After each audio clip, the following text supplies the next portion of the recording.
اعوذ باللہ من الشیطان الرجیم بسم اللہ الرحمن الرحیم وَإِذَا جَاءَتْهُمْ آیَةٌ قَالُوا لَن نُؤْمِنَ حَتَّى نُؤْتَ مِثْلَ مَا أُوتِیَ رُسُلُ اللَّهِ، اور جب ان کے پاس کوئی نشانی آئے کہتے ہیں ہم ہرگز ایمان نہ لائیں گے ما اوتیَ رسول اللہ، جب تک ہمیں بھی ویسا ہی نہ ملے جیسا اللہ کے رسولوں کو ملا۔ اللہ عالم، اللہ خوب جانتا ہے، حیث یجعل رسالتہ، جہاں اپنی رسالت رکھے، سیصیب الذین اجرموا، ان قریب مجرموں کو اللہ کے یہاں صغار عند اللہ، اللہ کے یہاں ذلت پہنچے گی، وعذاب شدید بما کانوا یمکرون، اور سخت عذاب بدلہ ان کے مکر کا۔ اور جب ان کے پاس کوئی نشانی آئے تو کہتے ہیں کہ ہم ہرگز ایمان نہیں لائیں گے جب تک ہمیں بھی ویسا ہی نہ ملے جیسا اللہ کے رسول کو دیا گیا۔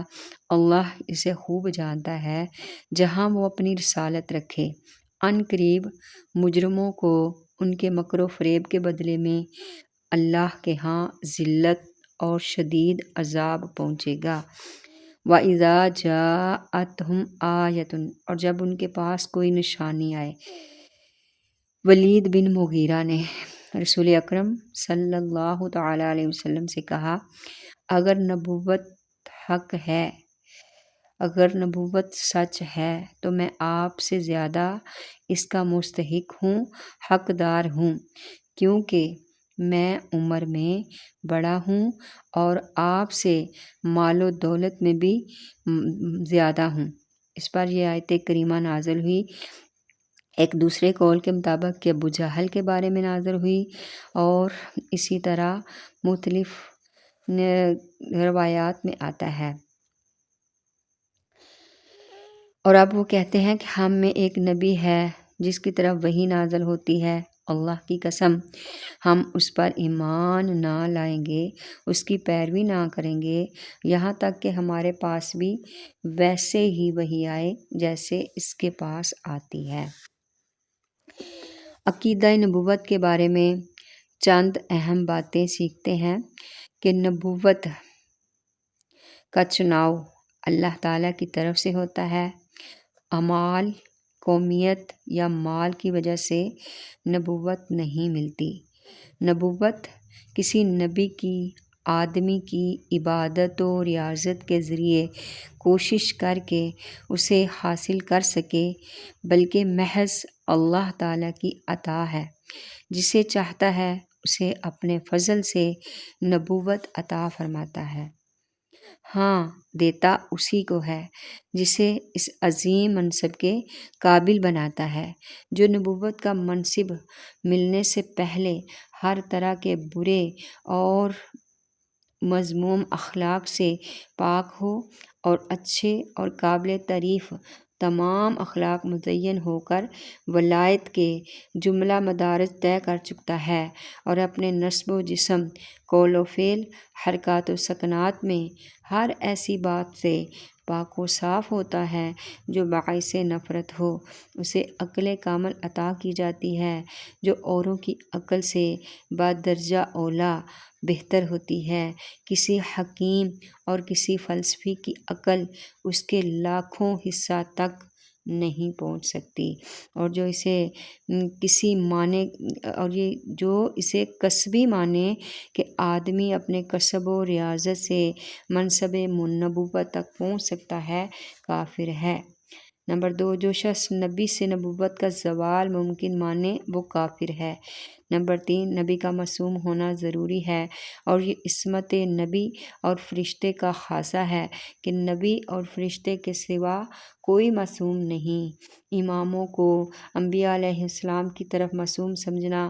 گمراہ و بددینی ہے۔ عصمت انبیاء کے یہ معنی ہے کہ ان کے لیے اللہ تعالیٰ کی طرف سے حفاظت کا وعدہ ہو چکا، جس کے سبب ان سے گناہ کا صادر ہونا شرعاً محال ہے، جبکہ ائمہ، اکابر، اولیاء کرام کے لیے اللہ تعالیٰ کی طرف سے حفاظت کا کوئی وعدہ نہیں۔ ہاں، اللہ پاک انہیں محفوظ رکھتا ہے کہ ان سے گناہ ہوتا نہیں، اور اگر ہو تو شرعاً محال بھی نہیں۔ انبیاء علیہ السلام شرک و کفر اور ہر ایسے کام سے جو لوگوں کے لیے باعث نفرت ہو، جیسے جھوٹ، خیانت اور جہل وغیرہ مذموم صفات سے، نیز ایسے افعال سے جو وجاہت و مروت کے خلاف ہیں، نبوت سے پہلے اور نبوت کے بعد بلا اجماع معصوم ہیں، اور کبیرہ گناہوں سے بھی معصوم ہیں، اور حق یہ ہے کہ جان بوجھ کر صغیرہ گناہ کرنے سے بھی نبوت سے پہلے اور نبوت کے بعد معصوم ہیں۔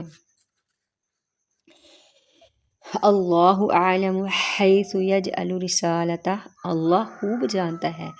جہاں اپنی رسالت رکھے، یعنی اللہ تعالیٰ بہتر جانتا ہے کہ رسالت کا مستحق کون ہے کہ اسے یہ شرف اعظم عطا فرمائے، اور اسے بھی خوب جانتا ہے جو اس کا مستحق نہیں۔ اور اے کفار مکہ، تم اس لائق ہی نہیں کہ تمہیں نبوت جیسے عظیم مرتبہ سے نوازا جائے، اور نہ ہی نبوت کا مطالبہ کرنے پر ملتی ہے، خصوصاً وہ شخص کہ جو حسد، دھوکہ، بدعہدی وغیرہ برے افعال اور گھٹیا اوصاف میں مبتلا ہو۔ نبوت جیسے منصب عالی کے لائق کیسے ہو سکتا ہے؟ عظمت مصطفیٰ اور عظمت صحابہ کرام کی شان کیا ہے؟ حضرت عبداللہ بن مسعود رضی اللہ تعالیٰ عنہ فرماتے ہیں، اللہ تعالیٰ نے بندوں کے دلوں میں نظر فرمائی تو سب کے دلوں سے بہتر محمد صلی اللہ تعالیٰ علیہ وسلم کے قلب اطہر کو پایا، نوری دل کو پایا، تو انہیں اپنے لیے چن لیا اور اپنی رسالت کے ساتھ انہیں مبعوث فرمایا۔ محمد صلی اللہ تعالیٰ علیہ وسلم کے دل کے بعد بندوں کے دل میں نظر فرمائی تو ان کے صحابہ رضی اللہ تعالیٰ عنہم کے دلوں کو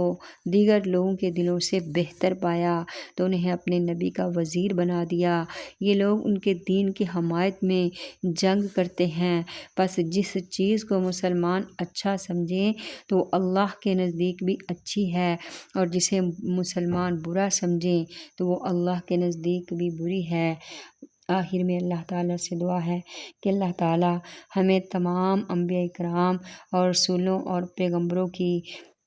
کو حق سچ ماننے پر قیامت تک کے لیے، مرتے دم تک کے لیے اس پر ہمارے ایمان کو مضبوط رکھے، اور اللہ ہمارے ایمان کی حفاظت فرمائے اور ہمارے دلوں کو پاک، صاف اور پاکیزہ کرے، اور ہمیں قرآن کے ساتھ جڑ جانے، اس کو سیکھنے، سمجھنے، اس پر عمل کرنے اور اسے دوسروں تک پہنچانے کی توفیق عطا فرما۔ آمین۔